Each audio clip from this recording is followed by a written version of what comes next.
Now, many of you may not know this about me, but I love my fruit and veggies because one day I want to grow up into being a big boy. But there is one fruit that I cannot stand, that I refuse to eat, and that's bananas. I absolutely hate and am disgusted by bananas. They taste nasty, right? And many of you may like bananas, and that's okay. You can like the things you want to like. I can't stop you from being wrong. Now, imagine taking bananas, as rancid as they are, and combining this with my other favourite thing in the world, YouTube Shorts. Welcome back, gentlemen, to another episode of I found a random thing on the internet and I'm going to share it with you. And this time it's not awkwardly sexual, as phallic as these bananas may appear. There I was, scrolling through YouTube Shorts, and I came across this phallic creature, this wriggling little monster. I mean, look at it. It's a banana.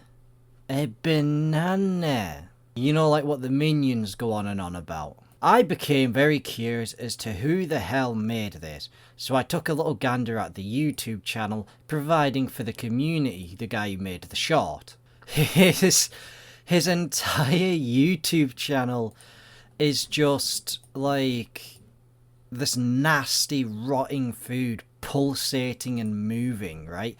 And it's horrific and gross and disgusting, but I love it. Like many of you more squeamish people may not enjoy seeing rotting food wiggling around and moving like a living creature, but that just means you're uncultured. You see, if you ever get into an argument about modern art with anyone, if there's anyone saying that like, oh, modern art is like, isn't real art, just show them this.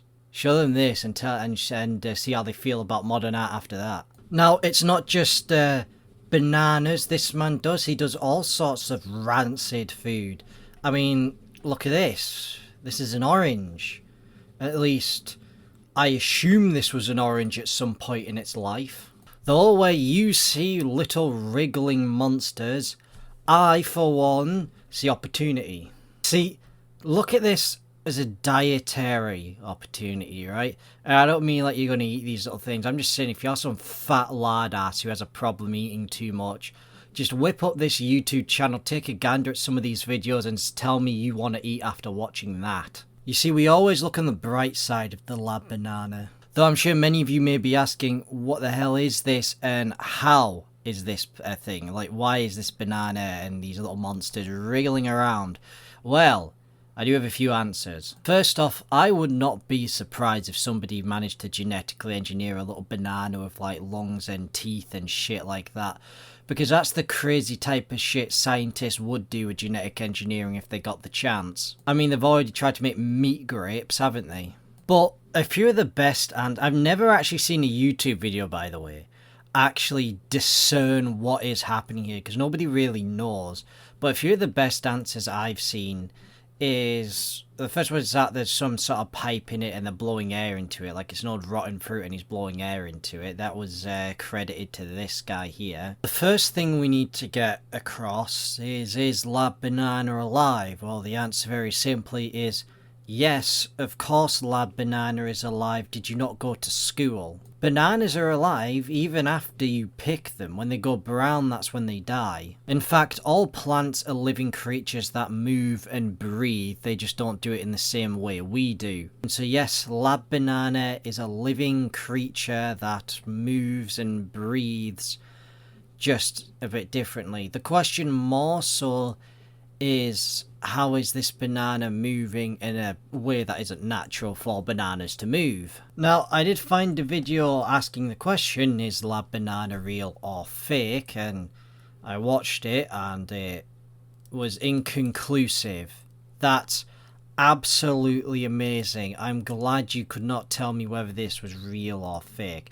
Now, it's obviously not a banana that's been genetically engineered to move and wiggle. Now, I mean, granted, they probably could genetically engineer a banana that could move or wiggle, as I mentioned earlier. But the comment sections of these videos usually are a lot more helpful than the actual videos themselves. Although, some of the comments are just this. Don't worry, buddy. I've gotten in trouble with the comment section for that kind of shit too. Here is a Vietnamese fellow, which I've had a recent run-in with the Vietnamese YouTube community. They're lovely people, of course. But aside from this, what he's talking about something called, I don't know how to pronounce that, but when I jack it into Google Translate, it's called banana vinegar. And this is on the right tracks, because the best comment I could find that explained this, now I cannot find that comment for the life of me, and so I cannot credit the guy who I got this information from, which is very unfortunate.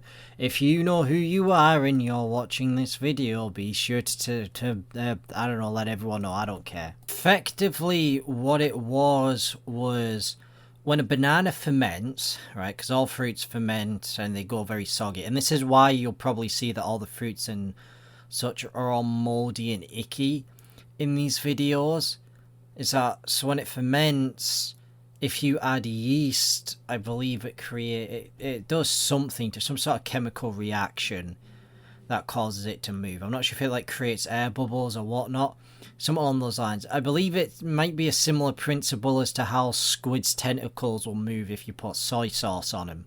And the idea of this like chemical reaction causing air bubbles that make it move make a lot more sense when you look at, you know, the orange one, because there are literally air bubbles spouting out from the top of it. Now this is a reasonable explanation for how this banana is doing what it's doing, but unlike you vile YouTube commenters, I'm not a dirty Lab Banana denier. I love Lab Banana just the way he is.